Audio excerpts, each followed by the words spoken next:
Hello, Tarot friends. I am here to talk to you about my Standout decks of 2022. I did do a Standout decks video last year and really enjoyed filming it, so I thought I would do it again. And these are the decks that, for one reason or another, have stood out to me this year.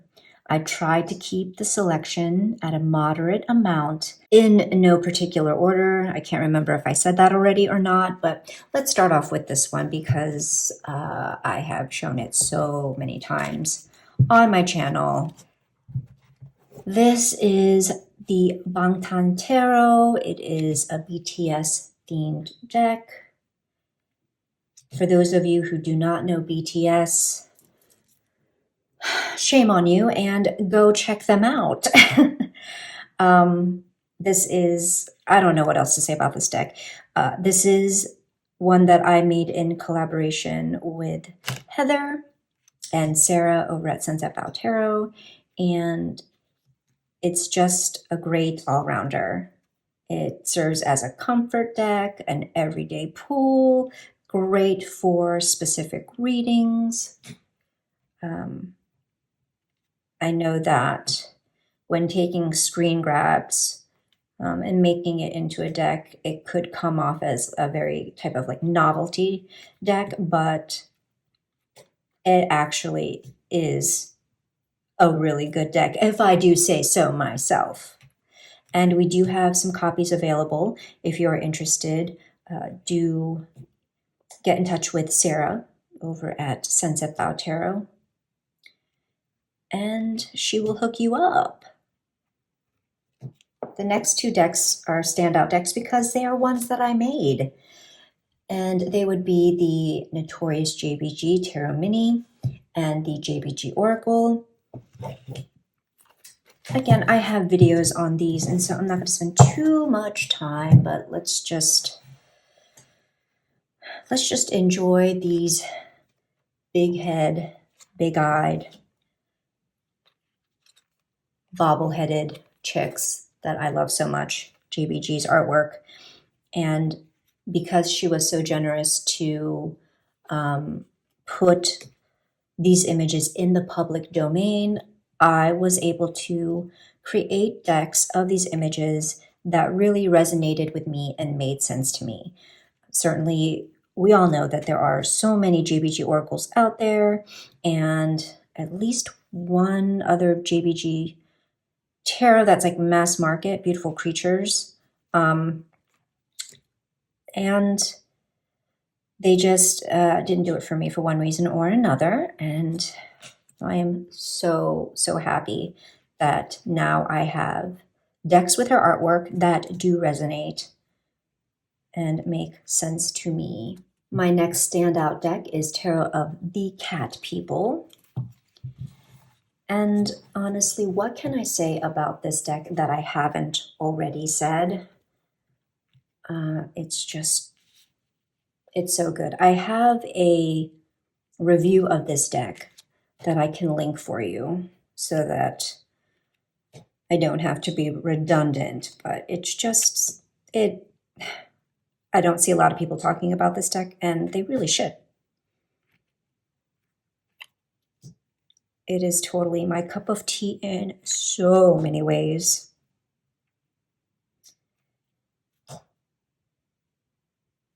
And the cardstock is great. It's that older US Games cardstock.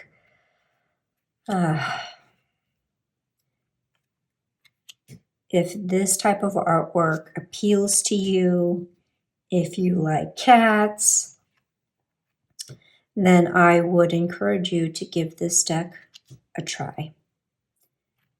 The world building is just chef's kiss, in my opinion. My next choice is the Marigold Tarot, and well, there's a glare on here, so let me see if I could just hold it so that doesn't catch the light, but I just pulled this out again recently to start working with it, and the energy of this deck is, I mean, yes, they are predominantly skeletons and skulls, but it is just such a, for me, it has such a calm personality to it. Yes, I said personality. I personify my decks, but it feels very neutral. I love that it is a pip style deck that allows a lot of room for me in terms of the messages that I intuit. And, I don't see a lot of people talk about this one either. I love the just simplified color palette. I love the linen cardstock. It's just really good.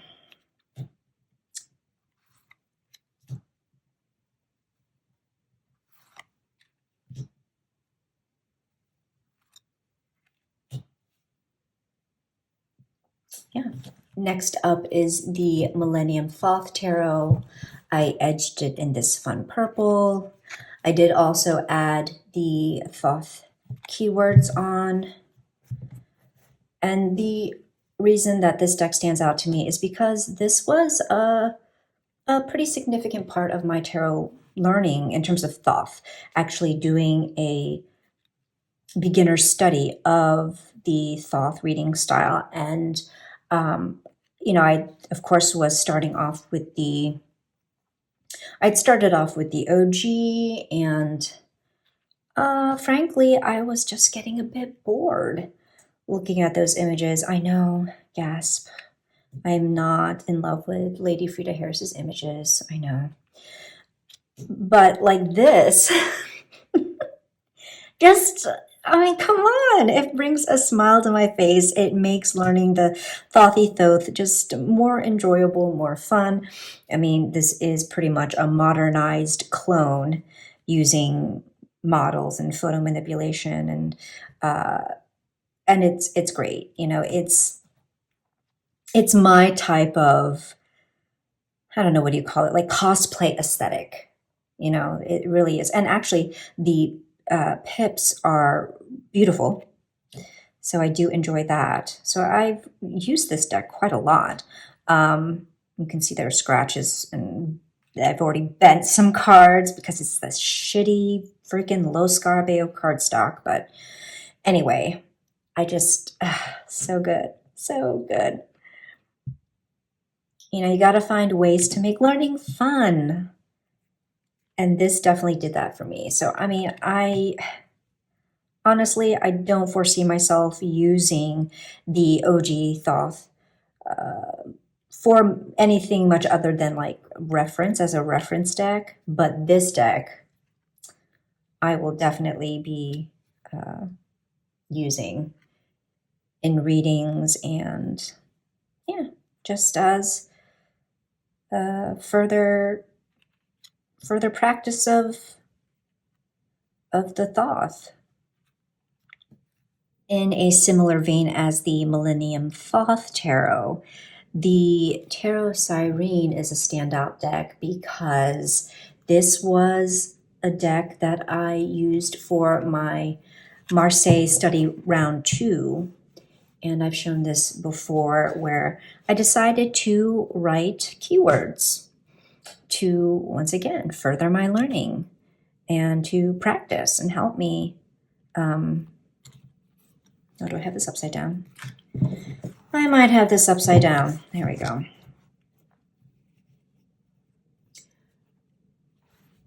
But yeah, I thought, why not? It is an indie deck, yes, and it's not cheap. And who knows if it'll ever go out of print, and I don't care. I need to make a deck work for me. And so writing the keywords just really helped. And on top of that, this is a kind of like Marseille-inspired style that I can get with. The kind of more historical looking decks are just not my thing. And again, it's about making the learning process enjoyable for me. And so this deck with these mer people are definitely more enjoyable, way more enjoyable for me to read with. I just love the coloration. I love the kind of like imperfect, sketchy style of art. It just really appeals to me in a lot of ways. My next standout deck is the Hush Tarot. And the reason I chose this one is because I spent a lot of time bonding with this deck through resequencing the cards and switching up the titles so that this deck just visually worked for me. Because as it was, it didn't in its original format, and that's just me. I know that others have been very successful and have been full of praise with the original sequencing. I think this is a deck that, even though it is, I suppose, like marketed as an RWS reading style deck, it's not really. And so I can see that people would use it in that sense of just it being more intuitive and reading it the way they feel called to read it, just based on what the image is showing them. But the titles just continue to throw me. And so I went ahead and reordered them. I do have a video showing the final result and why I chose to rename the cards that I did. Also, Rumor, she just did a video where she resequenced her Hush Tarot, and I will leave a link for that because it's such a fun one, and it was just enjoyable to see how like her reasonings and which of our choices matched and then which of our choices diverged. And it just goes to show we all have a unique lens from which we view the tarot, and just a unique perspective in how we read and visualize, and that's fantastic. My next standout deck is the Masters of the Universe Tarot. And I honestly don't know if this is still in print or not. It is an indie deck, but so good. I did have to rewrite all the titles because there were misspellings in a few of them, at least 3. And so I just decided to do all the titles in my handwriting for consistency, instead of just correcting the typos. But for those of you returning to my channel, you already know how much I love the Masters of the Universe storylines, like just the show. I have like picture books. I'm a geek. Yes, I am such a stan for the Masters of the Universe, particularly She-Ra, and also, of course, He-Man. And I love how this actually mixes both of them together. And this one is pretty much what I would call an RWS clone, just with characters from both He-Man and She-Ra. It shuffles beautifully. I love that this is like a smaller cardstock size. It's closer to the size of like a Fournier deck, I believe. Like, look at that.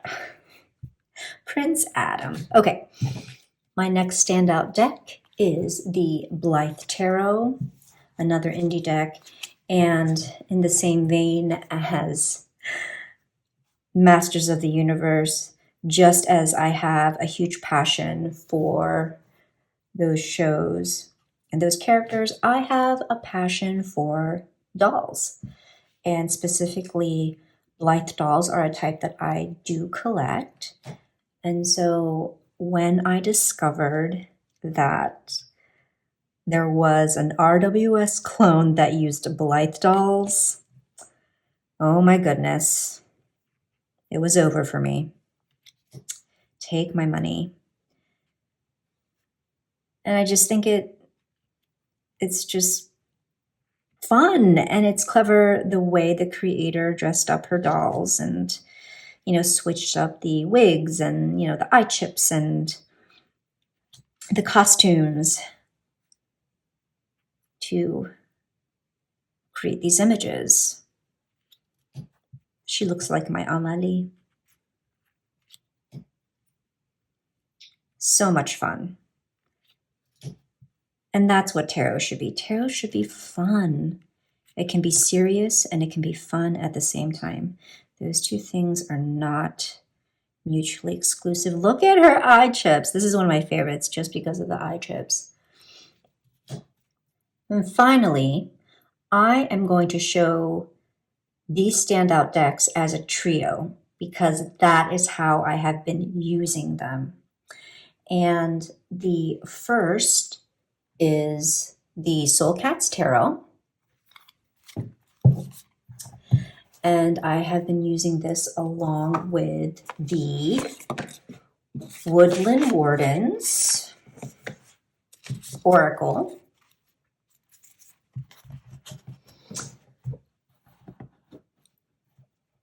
And also the Brother to Brother Oracle by our very own Levi over at Masculine Intuition Readings. So if you want to know my thoughts on this deck, check out, I will try to remember to leave a link to the Three Girls episode where I talk about this deck. But yeah, these are all new to me this year. These are more recent. And originally I had been working with these two together. Well, first this, then I added this on, and then I added this on. And as a trio, they just sing to each other. And I mean, I have said before that I am not really an oracle person. You know, I do have some, but there are ones, you know, a few select ones that I keep coming back to, and then that's it. The rest go neglected. So I really tend to not buy a lot of oracle decks. And I've said in the past that I'm not really much of an oracle deck person for that reason. But, you know, like this trio here especially, like, or these two, have really been changing my mind, especially in relationship to the tarot. And so I've been really enjoying this trio, and they just communicate so well to each other. I have had some really fantastic readings. I think they aesthetically look nice together. I mean, the art styles are different, and yet they just work for me. And you've got two animal decks. I have said in the past that, you know, animal decks are also ones that I tend to stay away from. But like, oh my gosh, like all my deterrents that I have listed before are are illustrated here, are presented here, which just goes to show that our tastes are ever evolving and we should never rule things out in absolutes because, I mean, it's just amazing. And these three together have really been honing in on specific, like, it's just a reoccurring themes that all three of them are intent on drilling into my brain. It's so good. I can't even. So yeah, this is my standout trio. And if I have time, I would like to do like a kind of like an Oracle small talk video where I just kind of chat and ramble about these two. Yeah, like I just,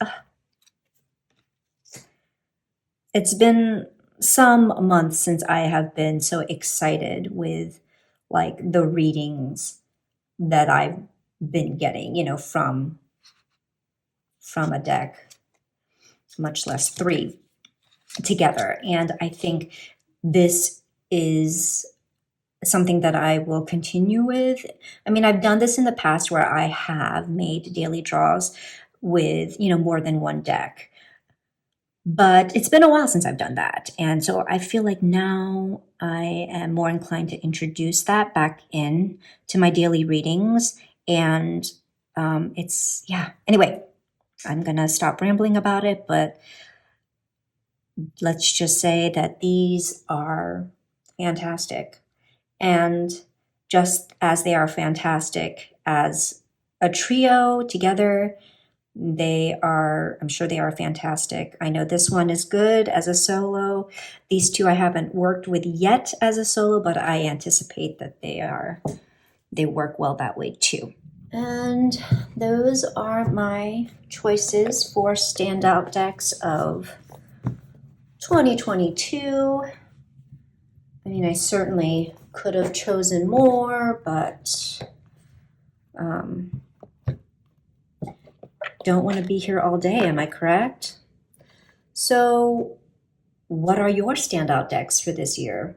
Do let me know in the comments below, or if you decide to do a VR on your social media platform of choice, let me know where to find you.